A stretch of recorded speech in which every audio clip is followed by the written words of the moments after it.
জুলাই আগস্টের মানবতাবিরোধী অপরাধ অভিযুক্ত সাবেক প্রধানমন্ত্রী শেখ হাসিনার মামলায় আন্তর্জাতিক অপরাধ ট্রাইব্যুনালে সাক্ষী দেন আমার দেশ সম্পাদক মাহমুদুর রহমান। সোমবার ট্রাইব্যুনালের চেয়ারম্যান বিচারপতি গোলাম মর্তুজা মজুমদারের নেতৃত্বে ৩ সদস্যের বেঞ্চে এই সাক্ষ্য গ্রহণ শুরু হয়। ৪৬তম সাক্ষ্যে লেখক, সাংবাদিক ও সম্পাদক মাহমুদুর রহমান ট্রাইব্যুনালকে বলেন, সাবেক সেনাপ্রধান মঈন ইউ আহমেদকে ভারতের তৎকালীন রাষ্ট্রপতি প্রণব মুখার্জি শেখ হাসিনাকে পুনরায় প্রধানমন্ত্রী করার প্রস্তাব দেন। সঙ্গে চাকরির নিশ্চয়তা, অর্থনৈতিক সুবিধা ও সেফ এক্সিটের প্রস্তাবও দেন।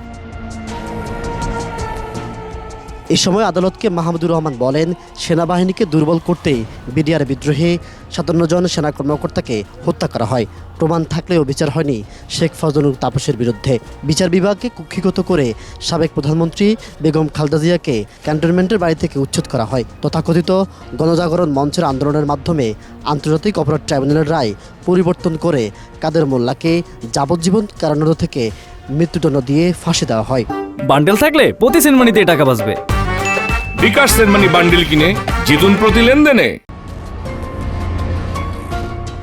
সাক্ষ্য গ্রহণের এক পর্যায়ে মাহমুদুর রহমান ট্রাইব্যুনালকে বলেন, শাপলা চত্বরে গণহত্যার পুরস্কার স্বরূপ বেনজির আহমেদকে আইজিপি ও জিয়াউল আহসানকে মেজর জেনারেল ও আজিজ আহমেদকে পদোন্নতি দেওয়া হয়।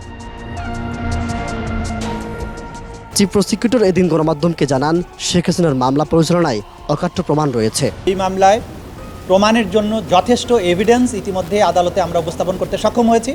সুতরাং আর কোনো সাক্ষ্য তেমন বেশি প্রয়োজন নেই।